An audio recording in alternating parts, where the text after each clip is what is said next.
Welcome to another edition of CamerFoot on Lion Striker Sports Television with me, Mwambo Edward and Maile Edmond. In today's program, we shall be looking at Cameroon in the Under-17 AFCON that is scheduled to take place in Morocco from the 13th of May to the 2nd of June. We shall be looking at the first round of Cameroon's 8-1 championship, as well as the performances of our indomitable Lions in their respective clubs. There have been some star boys scoring goals, flying the Cameroon flag very high. We shall be doing a comprehensive review of all of that. Welcome to the program once again.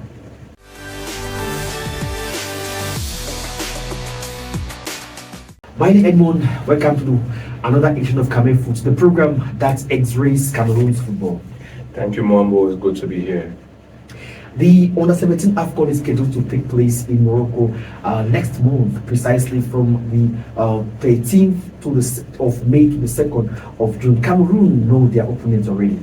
Yes, the draws were held last week, and one might say quite a favorable draw to Cameroon, taking into consideration the pairings in other groups that seemingly are very, very difficult. Cameroon comes out in Porto, drawn alongside South Africa, Angola, and Tunisia.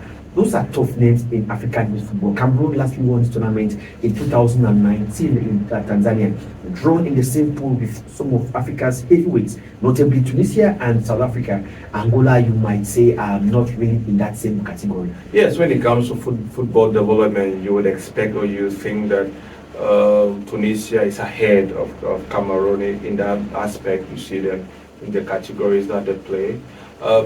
With regards to South Africa, yes, they also have a very well structured youth league. Cameroon might want to be able to tap into the academies that they have here. We see it with Elite Boisson Academy, we see Kani Sports Academy, Oyili Dauphin, and the others that are around. If the federation can go that route in order to be able to tap talent from those academies, you would think that Cameroon would have its say against a South African country.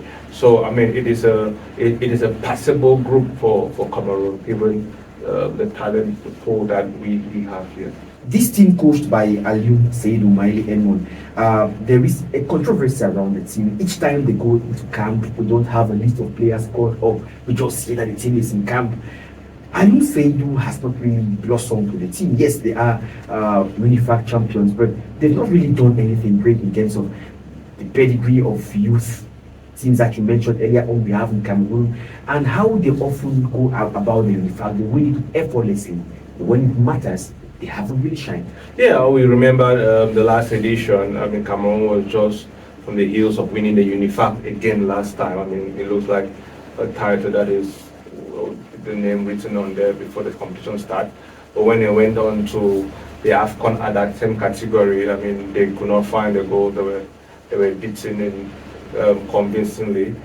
So it comes down to the selection process. Do we always have the best players that are selected for this category? That is why the fact that we never have a list published is becoming a worry, because if you have a list, they'll be scouting. Journalists will ask questions about why is this one picked ahead of this one. But then we always have lists. We don't have lists, but we have players in camp. Yeah, and there's usually this conspiracy around youth teams where there's a lot of pressure and a lot of lobbying from managers and management firms who see such youth championships as areas where there's a lot of scouting, and if you have your player who can be able to fit into one of these teams and then participate at an AFCON, it creates more visibility. That is those are some of the conspiracy stories that surround there. But from a country like Cameroon, I mean, a player just left. Mimbang just left Cameroon the other day for France. Mimbang signed for MTN. And I mean, it shows that there is talent. There is also Ponzi who signed in Norway. In Norway. So if the federation can closely work with these academies in order to be able to identify the best, because if you look at it, we do not have a structured youth football in Cameroon where they will say, or would go to this. So that was one of the promises that was made by Samuel Eto'o when he took over Africa Food. He said he was reviving youth football, but it's not happening. It's played behind closed doors. In fact, what is being played. We look at the pools. We have pot one. We have Morocco, Senegal, Mali, and Cote d'Ivoire. That two promises to be tough. With when you know how structured the youth teams of Senegal and Mali are, as well as that of Cote d'Ivoire. You can already call that the group of death. Then in Pool B, we have Cameroon, we have Tunisia, we have Angola, and of course South Africa. In Pot 3, we have Uganda, Egypt, Algeria, and Tanzania. And in Pot 4, there is Ethiopia, Ghana, the DR Congo, and Mozambique. So the stage is finally poised. The games begin on the 13th of May. Hopefully, Lions Tracker Sports Selection will be there for you.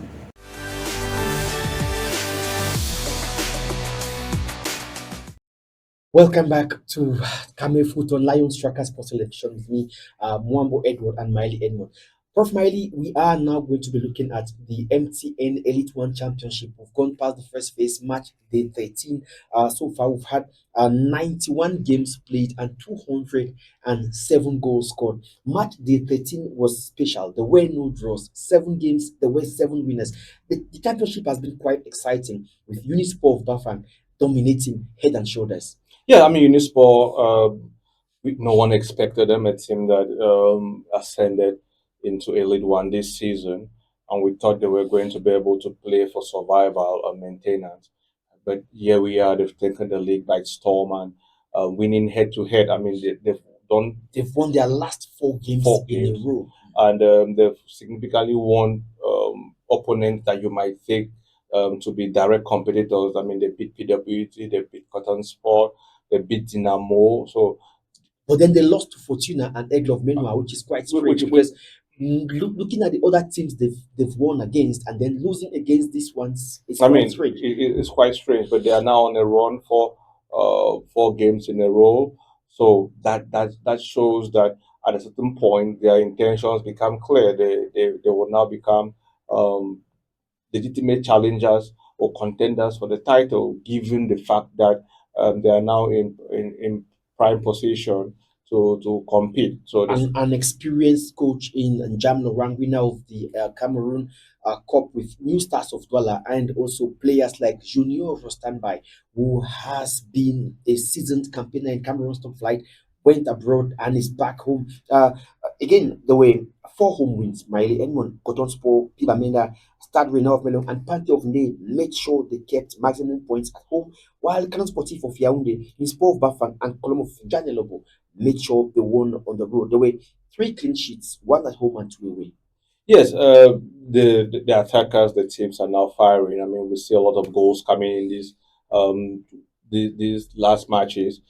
We see In total, there were 21 goals scored from the 7 games. from the 7 games. I mean, that is an average of 3 goals per game. I mean, it's quite high, which creates a lot of excitement. Again, it means that there is the players are now teams are not just sitting behind and waiting for counter attacking opportunities. They're actually going out there and taking the games to their opponents, and it creates a lot of excitement when I mean from the fans' perspective and also from a media perspective because football is basically The goals, the goals. and there were 6 new goal scorers in this match. They have had 72 players who've scored so far this season, and then we had an own goal from Canon's Zoa. He is the only player to have scored against his team so far this season. Yeah, yeah. I mean, that also shows how well the teams are being put through their paces tactically for we to have the only own goal. I mean, that's coming on match day 13.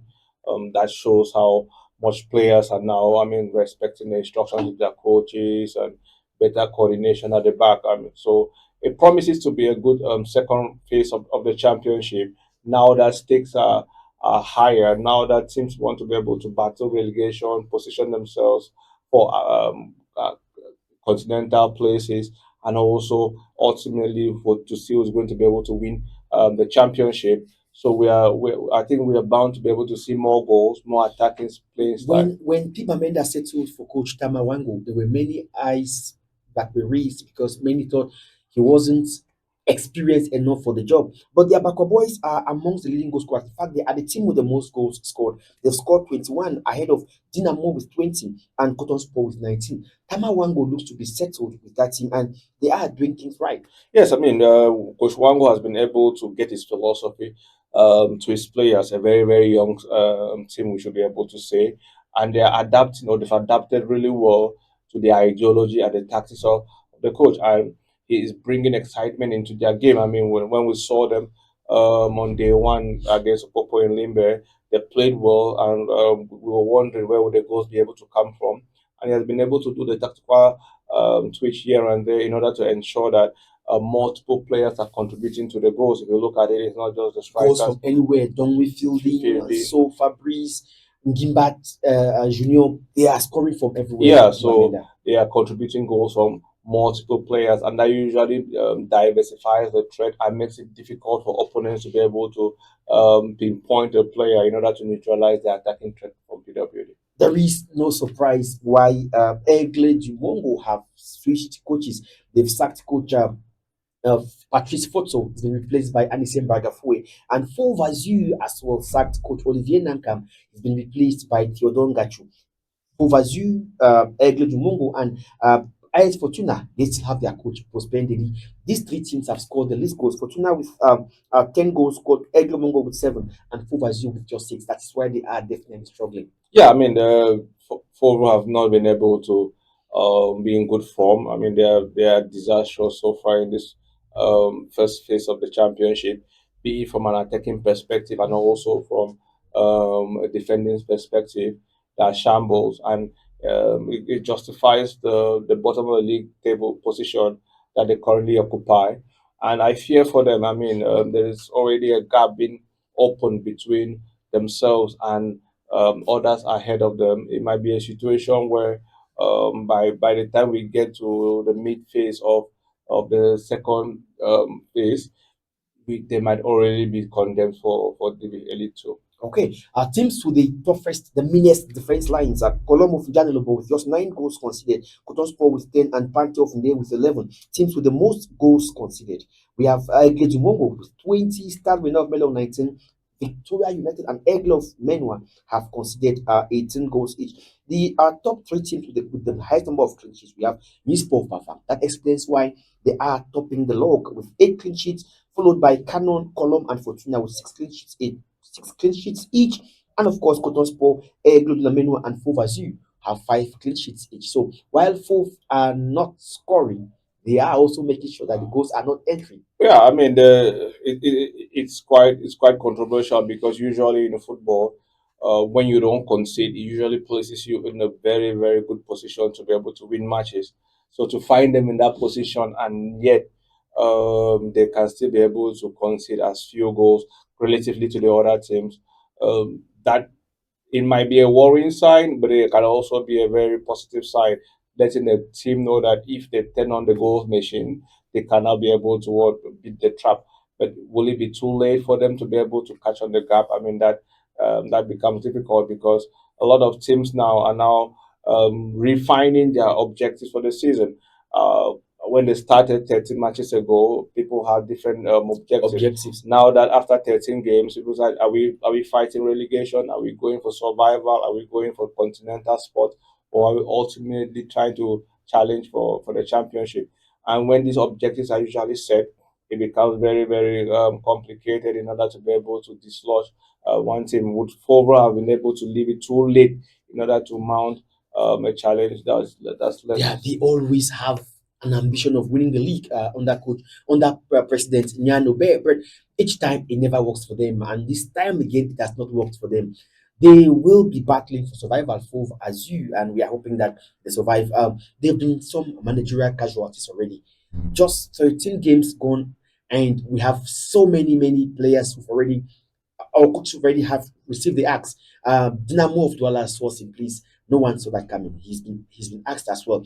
At Pantheon of the day, if Clement Aruga has made way, They brought in Justin Kamge first, and now Betene Wele to join on to make sure that they can go on to have a better season. We know, of course, that Egle Jumongo already sacked their coach, Fotso Patrice. They replaced him with Anita Bagafue. We also know that at Fovazu, Todonga took the place of Olivier Nankam. So it's strange. 13 games gone for already about 6 coaches who've lost their jobs. Then there is also the former coach of Elexpo, Elexpo Flimbe, coach Dubeboso, who is now in charge as Stade Renard, because Stade Renard sacked coach Suleimanu Abubakar. So I mean, the clubs have not been able to waste time in order to be able to start the merry-go-round, and I mean that's quite a number of changes just for the first round.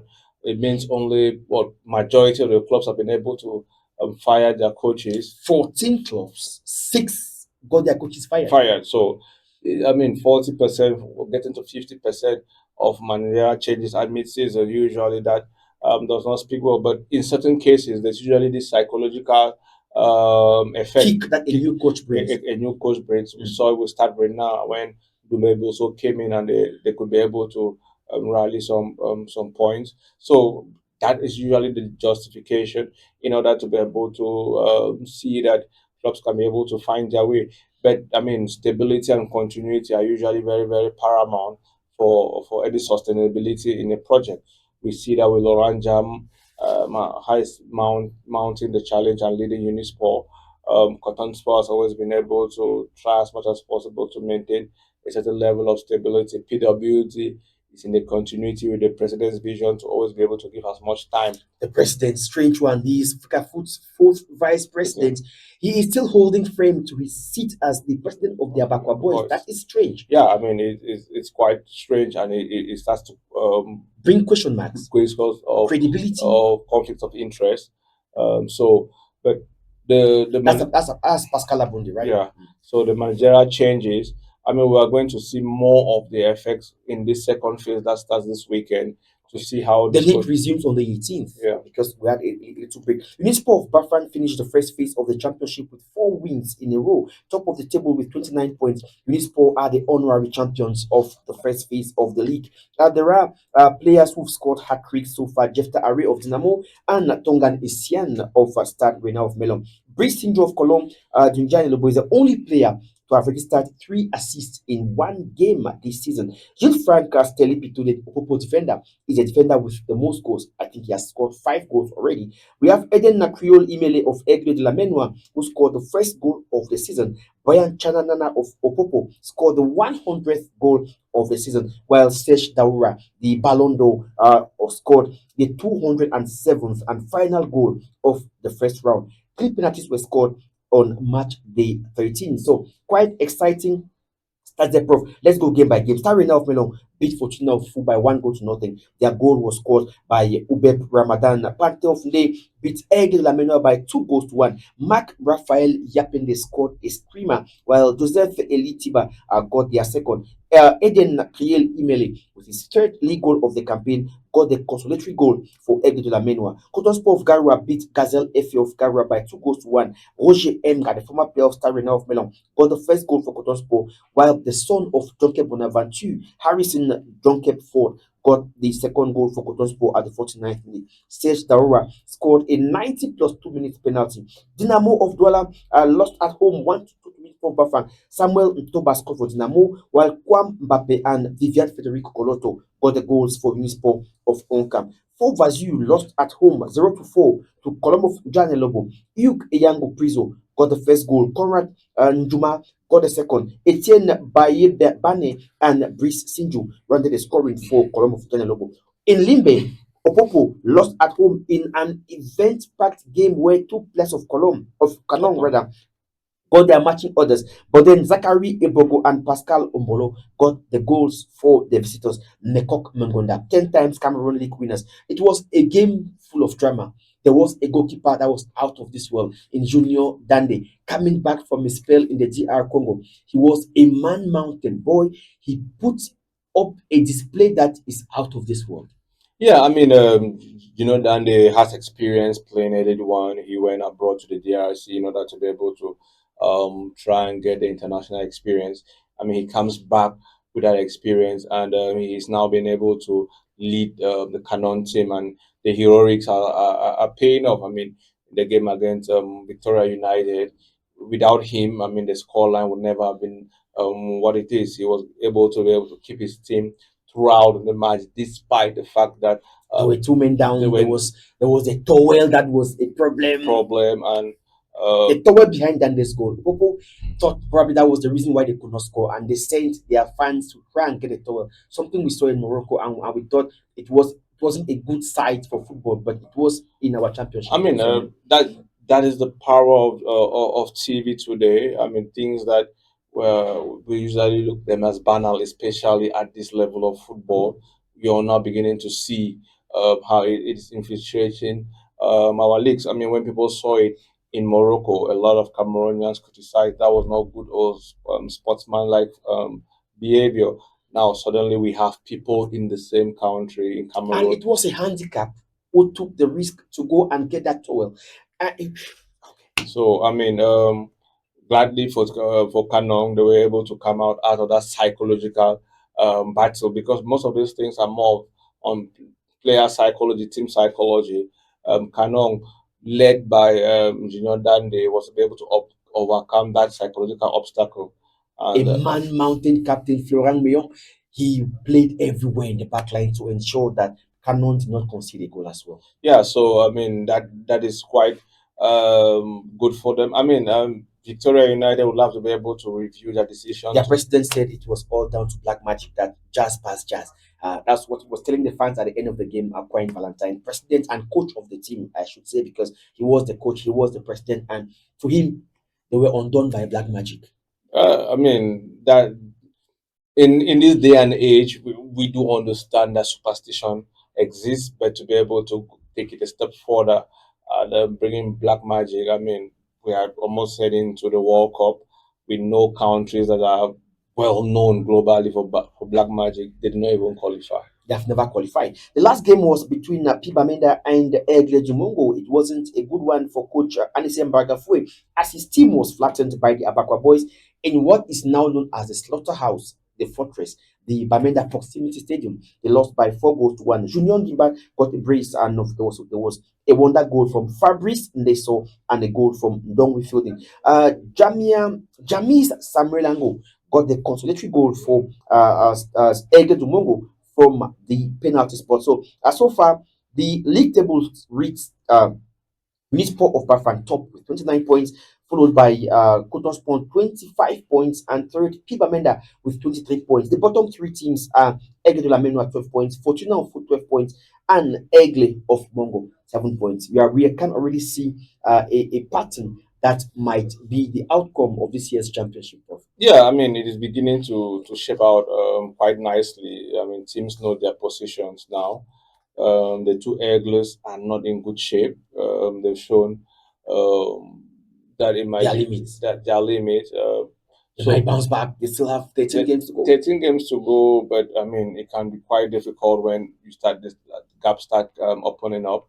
Fovro is not yet out of it, so you have a good number of teams that can be sucked into that relegation battle. I mean, 13 games, there's still time, there's still so many points on the board to be collected. The team that starts the second phase better would now be able to see themselves get out of that dogfight. Okay, shall we take another breather? When we come back, we open the page of our indomitable lions around the world. How proud they are making us.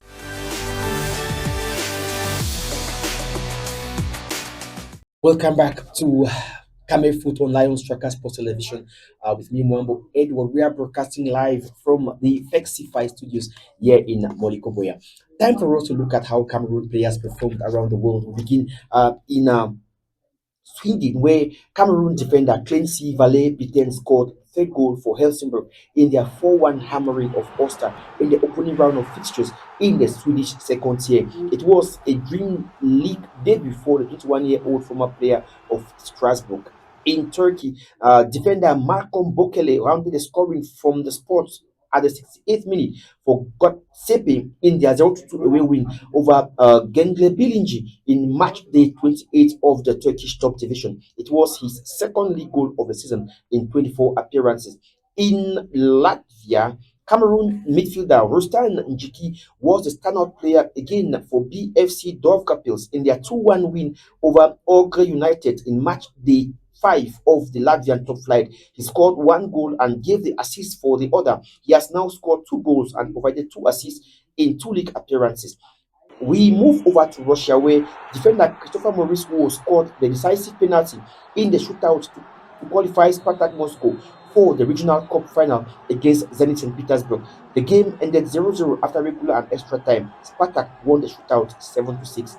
In Saudi Arabia, Cameroon forward George Kevin Kudumbida scored the second goal for Algeria in their comfortable 3-0 home win over Al Jabalin in match day 28 of the Saudi Arabian second tier. It was his third league goal of the season with two assists in 12 league appearances. They are currently ranked second on the log. Still in Turkey, Cameroon forward Ivan Cedric Bikoe Embolo scored the second goal the second and the fourth goals and gave the assist for the third for Van Spoor in their 1-6 away win over Serikspor AS in match day 34 of the Turkish second tier. He has now scored 15 goals and provided 6 assists in 32 league games. In Germany, potential Cameroon international midfielder Alex Hecho won the tournament without borders of sense with the Bayern Munich under 14s. In Iraq, Cameroon international forward Lionel Ateba Mbida scored the third in a third consecutive league game for Al Shorter in the Iraqi top flight. He gave the assist for their first goal and scored the second goal in their 4-1 win over Amanat Baghdad in match day 27 of the Iraqi Stars League. This was his 14th league goal of the season with one assist. In Malaysia, Cameroon international forward Ronald Ngawanja scored from the spot for coaching City FC in their 1-1 draw with Selangor in the first leg game of the semi-finals of the Malaysian Cup. In France, potential Cameroon international midfielder Simon Ebonok was on target for Le Havre in their 1-1 home draw with Auxerre in match day 28 of the French Ligue 1. It was 21-year-old midfielder's first league goal of the season in 24 appearances. Vincent Abubakar still continues to score goals. The evergreen Cameroon forward scored the third goal for Neftchi Baku in their 1-3 away win over Som Kayit in match day 26 of the Azerbaijani top flight. It was his seventh league goal of the season with one assist in 14 appearances. In France, again in the first second tier, goalkeeper Blondina Nunke made 5 saves and kept a third consecutive clean sheet for Boulogne-sur-Mer in their 0-0 away draw with Reims in match day 29 of the French second tier. He has now kept 5 clean sheets in 10 league appearances this season. Danny Namaso was also decisive for Auxerre as the Cameroon forward provided the assist for Auxerre's goal in their 1-1 draw with Le Havre in match day 28. He has now scored 3 goals and provided 3 assists in 24 league appearances. There was a first of the season for Etienne Eto Pineda as he scored for Villarreal B in their 0-1 away win over Marabella in match day 31. It was his first goal in 11 appearances. In Lithuania, Cameroon forward Abdel Kadendria scored the first goal and gave the assist for the second for FC Hegelman in their 3-1 home win over FK Transinvest in match day 7 of the Lithuanian top flight. He was voted man of the match. He has now scored 3 goals and with 1 assist in 7 league appearances. There was also an assist for Cameroon midfielder James Armel Eto Eyenga, who gave the assist for the first goal for CSKA Sofia in their 0-3 away win over Beirut in match day 28 of the Bulgarian top flight. It was his 26th league game of the campaign with 4 goals and 9 assists. Quite impressive. And finally, in France, Cameroon forward Cameroon midfielder Eric Junior denied Bimbe scored twice for Brest, but they still could not win. They lost 3-4 at home to Rennes in match day 28 of the French League One. It was his 22nd league game of the campaign with 4 goals to his name. Quite impressive. Miley Edmond looking at Cameroon players around the world. I mean, across different countries and different leagues, the players are doing quite well in terms of the performances. It's a shame that Cameroon They're missing out of the World will Cup. miss out of the World Cup in order to be able to see this fine form carried on to. Well, what we just hope is as we're running into the business end of most championships, they continue so they can be able to get the opportunities to play for some of them sign for bigger clubs Bigger clubs. in Europe, and would build up a fine base in order to be able to attack the qualifications The for AFCON. the AFCON when it starts back in August September. Quite impressive. The Cameroon players around the world, from Turkey to Malaysia to Lithuania to Switzerland to Sweden, everywhere Cameroon boys are shining. We'll keep putting them on the spotlight on CamerFoot on LT Sports Television.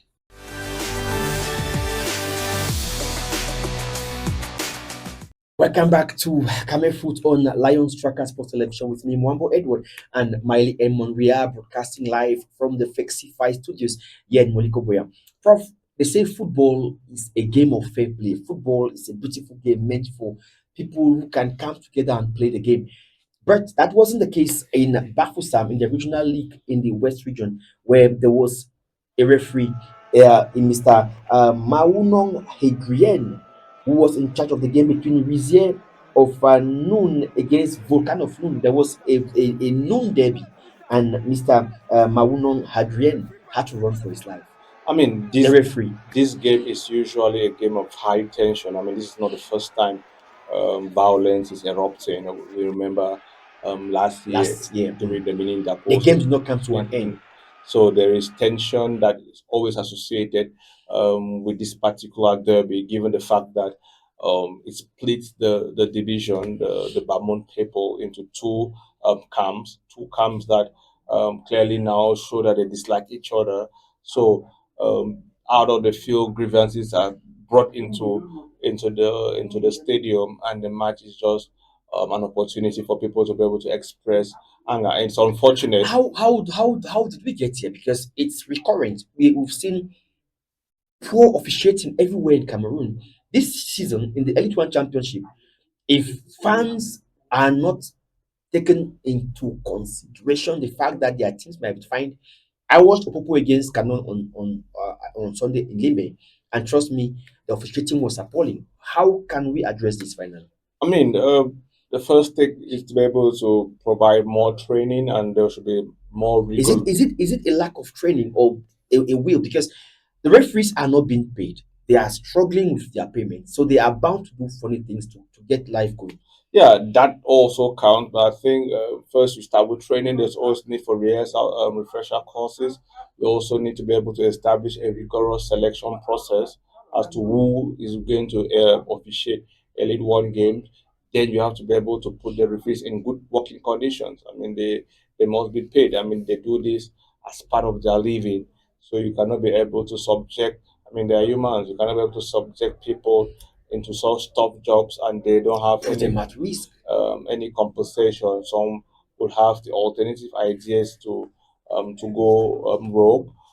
So and then there should always be a review committee that provides for sanctions. I mean, if you have a bad game, Like the first game in Libe between Opopo and Peter Bamenda, that the four referees of that game have not had the chance to officiate again in any game. They've been put in the fridge. Probably this could be a way to get them to do their job right. yeah, I mean that is it's a good sign to be able to follow, so that the referees know that there is accountability and there are consequences that come after every game. So if there's a review of or an evaluation of every game from a referee's perspective, then decisions are taken either to demote those who do not perform well to lower levels and promote some to bigger games.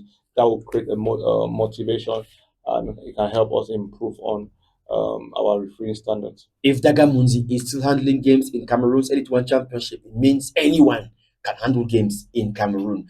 We are grateful for your time. We want to thank you, Prof. Miley, for being there with us again today. Thank you, Phone Lovett, the man pulling all the technical strings behind the scenes.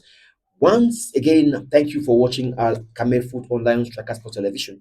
Until next time, bye bye from us.